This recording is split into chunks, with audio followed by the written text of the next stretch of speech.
Impulse and momentum. Impulse is the product of the average force and the time interval during which the force acts. So impulse is just basically force times time. Momentum is the object's mass times the velocity, and in this case, velocity is the change in velocity, so final velocity minus initial velocity.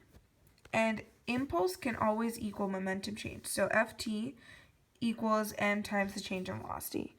And always remember that momentum in formula sheets is written down as a P, not as an M, so it can be a helpful hint. So the impulse and momentum theory is when a net force acts on an object, the impulse of the force is equal to the change in momentum of the force. So impulse, which is Ft, equals final momentum minus initial momentum. And we know that because right here we know that F impulse equals momentum change. Momentum change is final momentum minus initial momentum. Second example, an 100-gram ball is dropped from a height of 2 meters above the floor. Rebounds vertically to a height of 1.5 meters after colliding with the floor. Find the momentum of the ball immediately before it collides with the floor and immediately after it rebounds. B. Determine the average force exerted by the floor on the ball. Assume the time interval of the collision is 0.01 seconds. In this case, you have four givens: the mass, the height after it's bounced off the floor, and you're supposed to find momentum before, momentum afterwards, and the force, but also you need to find the velocity before and the velocity afterwards in order to find the momentum. And here's a draw.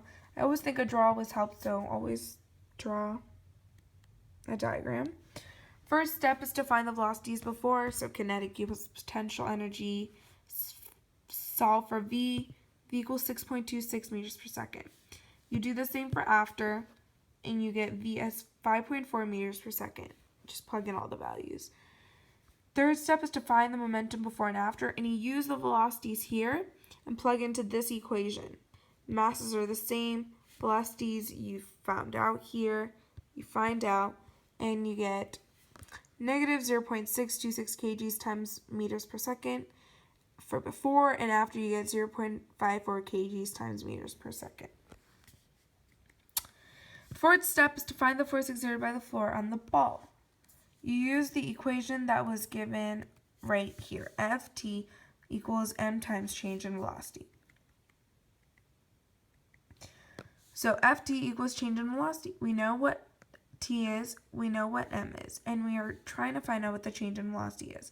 We know the two velocities. So velocity is final velocity minus initial velocity. Get a force of 116.6 newtons.